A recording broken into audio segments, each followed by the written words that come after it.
അശ്ലീല ദ്വയാർത്ഥ പ്രയോഗത്തിന്റെ പേരിൽ ജാമ്യം നിഷേധിക്കപ്പെട്ട് ജയിലിലായ ബോച്ചെ അഥവാ ബോബി ചെമ്മണ്ണൂരിനെയും അതിന് വഴിയൊരുക്കിയ അല്ലെങ്കിൽ കാരണഭൂതയായ ഹണി റോസിനെയും അനുകൂലിച്ചും പ്രതികൂലിച്ചുമൊക്കെ സോഷ്യൽ മീഡിയ ഹാൻഡിലുകളിൽ വിവാദങ്ങൾ കത്തിപ്പടരുന്നതിനിടയിൽ വി ബാലകൃഷ്ണന്റെ ഒരു ഫേസ്ബുക്ക് പോസ്റ്റ് ശ്രദ്ധേയമാകുന്നു. അതിങ്ങനെയാണ്: എടി പെലച്ചി, നിന്നെക്കൊണ്ട് ഞാൻ തന്തയില്ലാത്ത കുഞ്ഞിനെ പ്രസവിപ്പിക്കും എന്ന് ഒരു സഹപ്രവർത്തകയോട് പറഞ്ഞ ആളാണ് താഴെ ചിത്രത്തിൽ കാണുന്നത്. ആ ആൾ ഇപ്പോൾ ഏത് ജയിലിലാണ് എന്നറിയില്ല. പറയുമ്പോൾ എല്ലാം പറയണമല്ലോ, അല്ലെങ്കിൽ പറഞ്ഞു പോകുന്നവർ മാത്രമാണ് ശരിയെന്ന് കേൾക്കുന്നവരിൽ ചിലരെങ്കിലും വിചാരിക്കും. അതുകൊണ്ട് പറഞ്ഞതാ. താഴെ CPM-ന്റെ ഒരു യുവ നേതാവിന്റെ പടവും കൊടുത്തിട്ടുണ്ട്. ഈ പോസ്റ്റിന് ക്ലാരിറ്റിയുമായി സുരേഷ് കുമാർ എന്നൊരാൾ ഇതിന് താഴെ കമന്റ് ഇട്ടത് ഇങ്ങനെയാണ്: അതും ഒരേ ആശയഗതിയുള്ള ഒരു AISF കാരിയോട് എന്ന്. രവീന്ദ്രൻ സൂര്യ പറയുന്നത് ഇങ്ങനെയാണ്: പൃഷ്ഠത്തിൽ PVC അടിച്ചതിനാൽ പോലീസ് തൊടില്ല. അതേതായാലും ശരിയാണ്. ബോച്ചെ പുറത്തിറങ്ങിയാൽ ആദ്യം ചെയ്യേണ്ടത് പൃഷ്ഠത്തിൽ ഒരു PVC അടിക്കുകയാണ്. അല്ലെങ്കിൽ പച്ച കുത്തിയാലും മതി. എങ്കിൽ ഇഷ്ടം പോലെ പച്ചത്തെറി സഖാത്തികൾക്കെതിരെ പോലും പ്രയോഗിക്കാം. ഒരു പോലീസും തൊടില്ല. കുന്തി എന്നല്ല, അതിനപ്പുറം പറഞ്ഞാലും നോ പ്രോബ്ലം. കെ ബിജു പറയുന്നത് ഇങ്ങനെയാണ്: ഹണി റോസിന്റെ പരാതിയിൽ ആക്ഷൻ വേഗത്തിലായി. നവീൻ ബാബുവിന്റെ വിഷയത്തിൽ ദിവസങ്ങൾ വേണ്ടി വന്നു. പലർക്കും പല നിയമം. മുഹമ്മദ് കോയ പറയുന്നത് മാത്രമല്ല, ടീച്ചർമാർ കഥകടച്ചിരുന്ന് മറ്റേ പണി എന്ന ആഭാസത്തരമാണ് MM മണി പറഞ്ഞത്. അവിടെ കൊണ്ടും തീർന്നില്ല. പൊമ്പിളയൊരുമയെ സമരത്തെ അധിക്ഷേപിച്ചുകൊണ്ട് മണി പറഞ്ഞത് അവിടെ നടക്കുന്നത് സമരമൊന്നുമല്ല, കാട്ടിൽ കുടിയും മറ്റേ പരിപാടികളും എന്നായിരുന്നു. ഇവരൊക്കെ അസാധ്യ മാന്യന്മാരാണ് പലർക്കും. ശശികുമാർ കീഴാറ പറയുന്ന ന്യായീകരണം, അതായത് എന്തുകൊണ്ട് CPM സഖാവിനെ വെറുതെ വിട്ടുവെന്നും ബോച്ചയെ അഴിക്കുള്ളിലാക്കി എന്നതിനും അതിങ്ങനെയാണ്: പക്ഷേ ഇരക്ക് പണമില്ല, വെളുത്തു തുടുത്ത ശരീരവുമില്ല. അപ്പോൾ അതാണ് കാര്യം. പണവും കൊഴുത്ത ശരീരവും ഉള്ളവർ പരാതി കൊടുത്തിട്ടേ കാര്യമുള്ളൂ എന്ന്. പ്രേംനാരായണൻ പറയുന്നത് ഇങ്ങനെയാണ്: കോളിളക്കം സൃഷ്ടിച്ച നവീൻ ബാബുവിന്റെ ഘാതകർ സ്വച്ഛന്നം വിഹരിക്കുന്നു. ബോച്ചയെ പിടിക്കാൻ കാട്ടിയ ആവേശം ADM ആയിരുന്ന നവീൻ ബാബുവിന്റെ കാര്യത്തിൽ കണ്ടില്ല.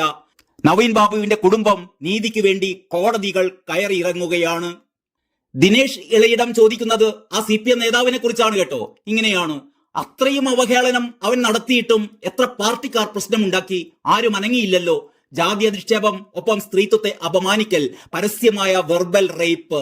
CPI അനങ്ങിയില്ല, KSUക്കാരും മിണ്ടിയില്ല എന്നാണ്.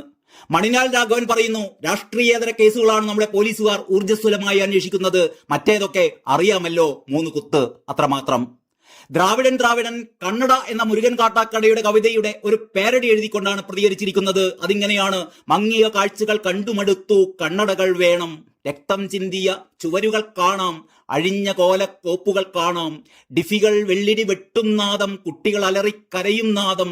വണ്ടിപ്പെരിയാർ പൊന്തും തെരുവിൽ പാതി മരിച്ചൊരച്ഛനെ കാണാം. ഒഴിഞ്ഞ കൂരയിൽ ഒളിഞ്ഞിരിക്കും വാളയാറിലെ കുഞ്ഞു മക്കളെ കാണാം. സ്മരണകുടീരങ്ങൾ പെരുകുമ്പോൾ CPM-ൽ ബലി വഴിയെ കാണാം. മാതൃവിലാപത്താരാട്ടിൽ മിഴി പൂട്ടിയ ബാല്യം കാണാം. പൊട്ടിയ താലി ചരടതു കാണാം. പൊട്ട മദ്യക്കുപ്പികൾ കാണാം. പുലയപ്പെൺകുടി സ്കൂൾ കയറുമ്പോൾ പിറകിൽ കത്തിയുമായൊരു SFI-യെ കാണാം. തറയിലൊരരിയിൽ തന്തയില്ലാ കുട്ടിയെ തരും എന്നൊരലർച്ചയും കൂട്ടിന് പിരടിയിൽ ഒരുപാട് കാൽപ്പാടുകളും കാണാം. പിഞ്ചുമടിക്കുത്ത് 50 പാർട്ടി സഖാക്കൾ ചേർന്ന് ഉഴുതുമറിക്കും കാഴ്ചകൾ കാണാം. തെരുവിൽ സ്വപ്നം കരിഞ്ഞ മുഖവും പൊട്ടിക്കരയും പിഞ്ചു മക്കളെയും കാണാം. അരികിലൊരു നവകേരള ബസ്സിനുള്ളിൽ സുഖശീതള ശൗചാലയമുള്ളൊരു വണ്ടിയിലൊരു ഡാഷ് ഡാഷ് ഡാഷ് പുഞ്ചിരി തൂകി ഇരിപ്പതു കാണാം.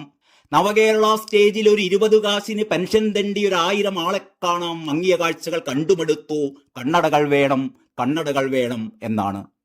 അരുൺകുമാർ CK എഴുതുന്നത് ഏത് ചെറ്റത്തരത്തിനും കൂട്ടുനിൽക്കാൻ ഒരു വ്യൂഹം തന്നെ ഉള്ളപ്പോൾ എന്ത് എന്നാണ്. ഭാവി സാംസ്കാരിക മന്ത്രി ആവേണ്ട ആളാണ്, സൂക്ഷിച്ച് സംസാരിക്കണം മിസ്റ്റർ എന്നാണ് ഷാ മുന്നറിയിപ്പ് നൽകുന്നത്. പ്രേംനാരായണൻ പറയുന്നു: വളരെ വ്യക്തമായി ഒരു സ്ത്രീയെ ലൈംഗിക ചുവയോടെ സംസാരിച്ചു എന്ന് ഇരയായ സ്ത്രീ വെളിപ്പെടുത്തിയിട്ട് എന്താ ഇത്ര നാളായിട്ടും കേസെടുക്കാതിരുന്നത്? സ്ത്രീകളെ അധിക്ഷേപിച്ചാൽ ചിലർക്ക് സംരക്ഷണം. സ്വപ്ന സുരേഷിനെ കുറിച്ചാണ് പ്രേംനാരായണൻ പറയുന്നത്. ഓർമ്മ കാണുമല്ലോ, സ്വപ്ന സുരേഷ് പറഞ്ഞിരുന്നതാണ്: തോമസ് ഐസക് തന്നെ മൂന്നാറിലേക്ക് ക്ഷണിച്ചു, കടകംപള്ളി ഹോട്ടൽ മുറിയിലേക്ക് ക്ഷണിച്ചു, P ശ്രീരാമകൃഷ്ണൻ കോളേജ് വിദ്യാർത്ഥിയെ പോലെ പെരുമാറി. പിന്നെ നമ്മുടെ ഇരട്ടച്ചങ്ങന്റെ ഓഫീസിലെ രവീന്ദ്രന്റെ വകയായുള്ള അശ്ലീല ദ്വയാർത്ഥ വാട്സപ്പ് സന്ദേശങ്ങൾ. എന്തായാലും ഇവരുടെ അത്രയൊന്നും തറയല്ല എന്തായാലും നമ്മുടെ ബോച്ചെ എന്ന് മാത്രം ഓർമ്മിപ്പിച്ചുകൊണ്ട് സഖാക്കൾക്ക് 4 നല്ല ഇൻകുലാബ് വിളിച്ചുകൊണ്ട് നിർത്തട്ടെ. നന്ദി, നമസ്കാരം.